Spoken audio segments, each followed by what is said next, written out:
ई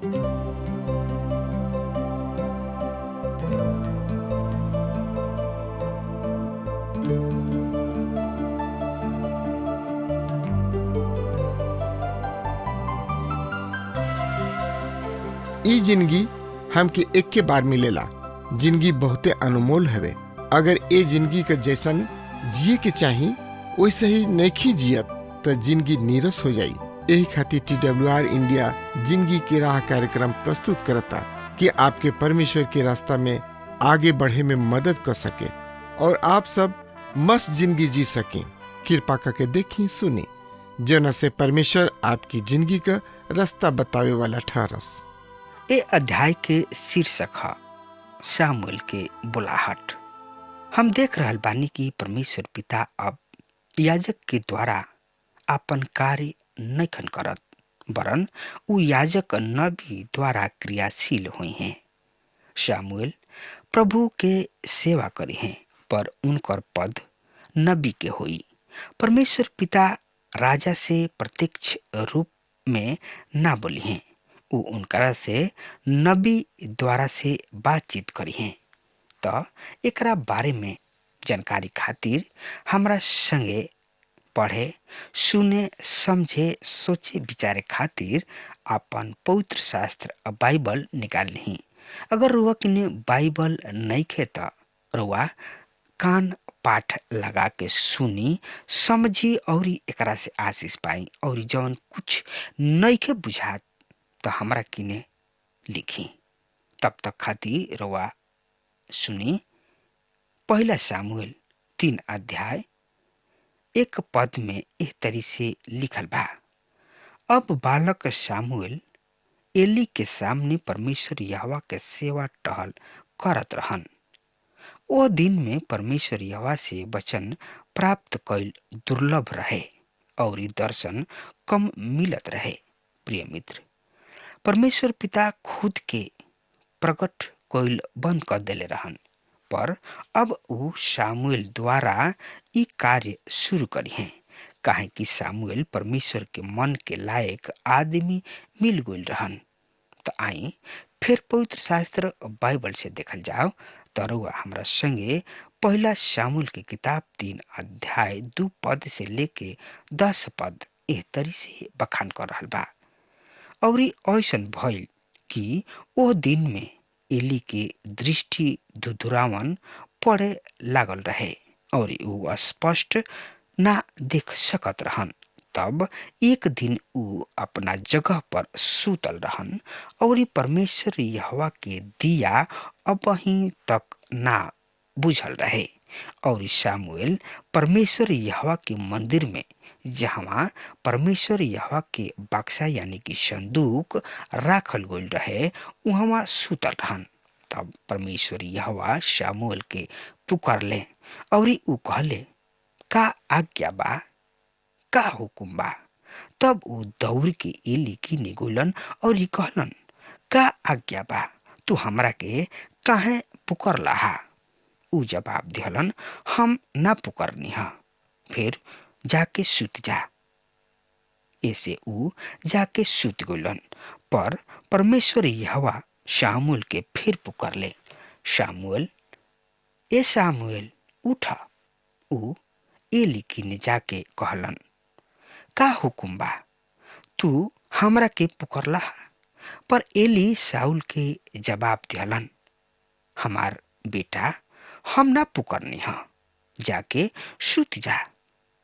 शामुएल तो अब तक ना जानत रहन कि परमेश्वर यहोवा के वचन अब तक उनकरा पर भइल रहे। फिर परमेश्वर यहोवा तीसरा हाली शामुएल के पुकारले। शामुएल उठ के एली किने गइलन। उ कहलन, का आज्ञा बा, तू हमरा के काहे पुकारतड़ा? तब एली समझ लिहल कि परमेश्वर यहोवा एह बालक के पुकार रहल बाड़े। ऐसे एली शामुएल से कहले, जा सुत जा। यदि उ तोहरा के पुकारस तो कह प्रभु, काहे कि तुहार दास सुन रहल बा। शामुएल जाके अपना जगह पर जाके अपना जगह पर सूत गइलन। तब परमेश्वर आके खड़ा हो गइलन। ऊ पहले के समान पुकारले, सामुएल, हे सामुएल। तब सामुएल कहले, कह प्रभु जी, काहे कि तोहार दास सुन रहल बानी। प्रिय मित्र, ई सामुएल के चौथा का बुलाहट ह। परमेश्वर पिता सामुएल के एगो विशेष सेवा करे खातिर बुलावताणे। नबी अर्थात भविष्यवक्ता के सेवा। और सबसे पहले परमेश्वर पिता उनका के एली याजक के बारे में संदेश देताणे। त और सब जानकारी खातिर रवा हमरा संगे पहला शामुएल की किताब 3 अध्याय 11 पद से लेके 14 पद में एह तरी से साफ साफ बतावल गइल बा। तब परमेश्वर यहोवा शामुएल से कहलन, देख, हम इस्राएल में एगो ऐसन काम करे पर बानी जौना से प्रत्येक सुने वाला के दोनों कान झनझना जाई। ओ दिन एली के परिवार के विषय हम जवन कुछ कहले बानी ओ सब के शुरू से अंत तक पूरा करब, काहे कि हम उनका के बता देले बानी कि उनकरा परिवार के ओ अधर्म के काम के बारे में सदा के खातिर जल्दी न्याय करे वाला बानी, जेकरा के ऊ जानताणे। काहे कि उनकर बेटा अपना ऊपर खुद श्राप ले आइल बाड़े सा और ऊ उनका के ना डटले। ऐसे हम एली के परिवार के अधर्म के प्रायश्चित ना तो बलिदान से और ना ही भेंट सब के द्वारा कबहू होई। प्रिय मित्र, परमेश्वर पिता जवन कुछ कहलन उनकर अर्थ कि ऊ जरूर से जरूर होई। ऊ सामुएल के एली याजक के परिवार के विरुद्ध दंड घोषित करे के चाहताणे। तब एली कहले, ऊ तो परमेश्वर यहोवा हवे, जवन उनका बढ़िया लागे उहे करस। प्रिय मित्र, परमेश्वर यहोवा सामुएल द्वारा बोलल गोइल वचन के स्पष्ट यानी कि सफल कइले। और जब इस्राएल प्रजा ई जान लिहलस कि परमेश्वर यहोवा सामुएल नबी के रूप में नियुक्त कइले बाणे। 21 पद यही अध्याय के एकरा बारे में एह तरी से बता रहल बा, सुनी। परमेश्वर यहोवा शीलो में फिर प्रकट भइले, काहे कि परमेश्वर यहोवा शीलो में अपना वचन के द्वारा अपना के सामुएल पर प्रकट कइले। प्रिय मित्र, परमेश्वर खुद कैसे अपना आप के प्रकट कइले? अपना वचन के द्वारा। आज भी परमेश्वर पिता अपना वचन के द्वारा ही खुद के प्रकट करेलन। आज भी ऊ पवित्र आत्मा द्वारा वचन के द्वारा अपना वचन के प्रदीपन करेलन, स्पष्टीकरण करेलन। मित्र, आई अब देखल जाओ 4 अध्याय के। ये अध्याय में हमनी के देखब कि इस्राएल बिना सामुएल से सलाह कइले फलिस्तीनी से युद्ध करताणे और एकर परिणाम हार होता। वाचा के बक्सा यानी कि संदूक भी छीना जाता और एली के दोनों बेटा भी युद्ध में मारल जाताणे लोग। मित्र, त जानकारी खातिर हमरा संगे पहला सामुएल के किताब एकर 4 अध्याय 1 पद से लेके 4 पद एह तरी से बता रहल बा। एह तरी सामुएल के वचन सब इस्राएल के पास पहुंचल। ओ दिन में इस्राएल युद्ध में फलिस्तीनी से हार के सामना करे के खातिर निकल के एबेनेजर के नियारा डेरा डंटा डाले लोग, जबकि फलिस्तीनी सब अपेक में डेरा डालने। तब फलिस्तीनी सब इस्राएल के विरुद्ध व्यूह रचना कइले लोग। जब घमसान युद्ध छिड़ गइल त इस्राएल हार गइल। फलस्तीनी सब युद्ध जमीन पर ही 4,000 आदमी सब के मार डाले। जब सैनिक अपना शिविर में लौट ले तब इसराइल के पुरनिया लोग कहले, परमेश्वर यहोवा हमनी के फलस्तीनी सबसे आज काहे हरवा दिहले। आज लोग हमनी के सीलो से परमेश्वर यहोवा के वाचा के बक्सा यानी कि संदूक ले आई, जौना से वो हमनी के बीच में रहस और हमनी के दुश्मन के शक्ति से हमनी के छुटकारा देस। उ लोगन के सीलो भेजले। उ वहां से करूबों पर विराजमान सेना सब की परमेश्वर यहोवा के वाचा के उठा ले आवे और एली के दोनों बेटा होपनी और पिनहास भी परमेश्वर की वाचा के बक्सा यानी कि संदूक के साथ उहाँ रहन। प्रिय मित्र, ए भाग में हम इसराइल के अंधविश्वास के बारे में देख रहल बानी। उ सही में परमेश्वर से कतना दूर जा चुकल बाणे लोग। ऐसे उ वाचा के बक्सा के अपना साथे राखे चाहताड़े लोग। मित्र, वो बक्सा में कोनो योग्यता ना रहे। योग्यता तो परमेश्वर यहोवा में रहे। रुआ एगो बक्सा यानी कि संदूक में परमेश्वर के नइखी रख सकत। इसराइली अन्य जाति सब के समान अंधविश्वास हो चुकल बाड़े लोग। 5 से 8 पद ये तरी से साफ साफ एकरा बारे में वर्णन कर रहल बा। जब परमेश्वर यहोवा के वाचा शिविर में पहुंचल तब सब इसराइल अतना ऊंचा आवाज से ललकार उठले कि पृथ्वी गूंज उठल।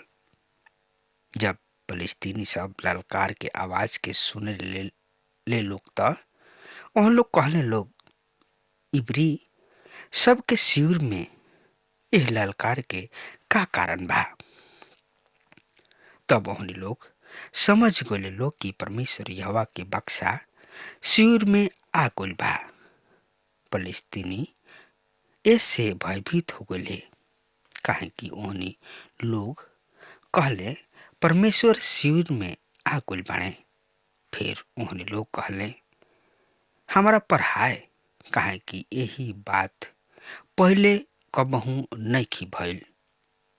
हमारा पढ़ाए हमरा के ऐसन महाप्रतापी देवता सब के हाथ से के छोड़ाई। इ तो उहे देवता हमें जौन की मरु भूमि में मिस्री सब के सब तरीके महामारी सब से मार डले रहन। प्रिय मित्र, अंधविश्वासी मूर्ति पूजक फलस्तीनी यही बात से डराइल रहन सकी वाचा के संदूक शिविर में आगुल बा। ओहनी के कहत रहन सा कि परमेश्वर ओहनी लोग के बीच में आगुल बाड़े। पर आगे आवे वाला पद में हम समझ लेब की वास्तविकता का बा। उ अंधविश्वास ही रहे। 9 से 11 पद के रुआ हमरा संगे देखी। हम पढ़ रहल बानी। हे फलस्तीनी सब हियाव बांध औरी पुरुषार्थ कर, अन्यथा इब्री जौना तरी तोहार गुलाम रहल बाड़े वही तरी तोहन ये लोग गुलाम हो जइबा लोग। पुरुषार्थ के साथ युद्ध कर। फलस्तीनी सब यही तरी युद्ध कैले जौना से इसराइल पराजित भइले और प्रत्येक आदमी अपना तंबू में भाग गइलन। ओ दिन महासंहार भइल जेकरा में इसराइल के 3,000 पैदल सैनिक मार डालल गइलन। साथ ही परमेश्वर के संदूक भी छीना गइल तथा एली के बेटा गोपनी और पिनहास दोनों मुँह गइलेन। प्रिय मित्र, इसराइल हार गइल। 30,000 इसराइली सैनिक मारल गइलेन। वाचा के संदूक भी छिना गइल और एली महायाजक दोनों मुँह गइले। प्रिय मित्र, कलिसिया के बीच में भी ऐसन अंधविश्वास के देखल जा सकता। इस्राएली लोग सोचत रहन लोग कि परमेश्वर संदूक यानी कि बक्सा में बाणे। मित्र, ई राउर आत्मिकता के नहीं के दर्शावत, ई राउर आत्मिक होखला के दर्शावता। परमेश्वर संदूक में नहीं खन वरन दिल में बाणे। उनका के उहाँ में बसे के चाही। हमनी के सफलता ए बात पर निर्भर करता कि हम परमेश्वर के साथे बानी या नहीं खी। प्रिय मित्र, त एकरा बारे में औरी ज्यादा से ज्यादा जानकारी खातिर रवा हमरा संगे आपन पवित्र शास्त्र बाइबल निकाल हनी। हाँ, तो ओह में देखी पहला सामुएल 4 अध्याय 12 पद से लेकर 18 पद के हम पढ़ रहल बानी। रउआ ध्यान पूर्वक सुनी। ओही दिन एगो बिन्यामीनी सैनिक अपन कपड़ा फड़लस और कपार पर धूर डललस और युद्ध पाती से भाग के सीलो पहुंचल। जब उहमा पहुंचल तब एली दुआरी किने अपना आसन पर बैठल रहन। राही के ओर उत्सुकता के साथ ताकत रहन, काहे कि उनकर दिल परमेश्वर के संदूक के खातिर खापत रहुए। ई आदमी सुसमाचार देवे खातिर नगर में आइल और सब नगर चिल्ला उठल। एली चिचियला के आवाज सुनलस और कहे लगले, एह हलचल और हाहाकार के कारण का बा? तब वो आदमी तुरंत जाके एली के सब समाचार कह सुनावलस। एली के उम्र तो 98 बरिस के रहे और उनकर आँखी से धुधुरावन लौकत रहे, ऐसे उ ठीक से ना देख सकत रहन। ओह सैनिक से एली कहले, हम हूँ उहे आदमी हई जवन की हम युद्ध पक्ति से भाग आइल बानी। तब वो पूछले, हमार बेटा का समाचार बा?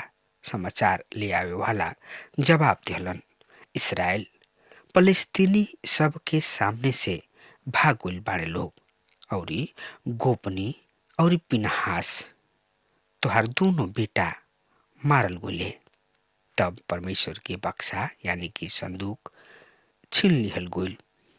जैसे ही वो परमेश्वर की बक्सा यानी कि संदूक के नाम लिहलन, एली अपना आसन से पीठ के भरे दुआरी के पास गिर पड़लन, जौना से उनकर गर्दन टूट गइल और ऊ मुँह गइलन, काहे कि ऊ बूढ़ा और भारी रहन और ऊ तो इस्राएल के न्याय 40 बरिस तक कइलन। प्रिय मित्र, एह तरी एली महायाजक की मृत्यु हो गई और इस्राएली में से परमेश्वर की महिमा उठ गई। प्रिय मित्र, ए तरी परमेश्वर एली और उनकर बेटन के परमेश्वर दंड दियाले, साथ में इस्राएल प्रजा के भी। उन लोग के अंधविश्वास परमेश्वर से दूर हो गइला खातिर दंड मिलल। एली के मृत्यु के बाद परमेश्वर शामुएल के अपन संदेश वाहक के रूप में प्रयोग करे शुरू कर दिले। प्रिय मित्र, अगर हमार बात रवा सुनतानी तो ध्यान से सुनी। अगर रवा प्रभु परमेश्वर से दूर बानी तो रवा जरूर से जरूर दंड के पाई, काहे कि परमेश्वर के दंड सबके ऊपर एक दिन आई और एक दिन न्याय हुई। इसे रवा प्रभु यीशु मसीह के चरण में आई और उनका से लिपट जाई और उनका कहला अनुसार आपन चाल, आपन चलन, आपन व्यवहार सब प्रभु के सामने रख दही और प्रभु में होकर रुआ आपन हर चीज के विस्तार से चल सकतानी। प्रिय मित्र, एकरे साथ आज के संदेश के हम एजे खत्म कर रहल बानी। तब तक खातिर रुआ हमरा के आज्ञा दी। परमेश्वर रुआ के बहुत ही आशीष देश। आमीन। हमके विश्वास बा कि ई कार्यक्रम आप सब खातिर फायदेमंद सिद्ध भइल हुई। हम चाहतनी कि आप सब आपन आपन आशीष हमरो से बांटी। अगर आप सबके लगे बाइबल से चाहे आपकी निजी जिंदगी से कोनो सवाल होके चाहे कोनो समस्या खातिर प्रार्थना करावे चाहतनी तो हमारी फोन नंबर पर जरूर संपर्क करें। परमेश्वर आप सबके बहुत आशीष प्रदान करें और आज का दिन आप खातिर सुखद बनावे।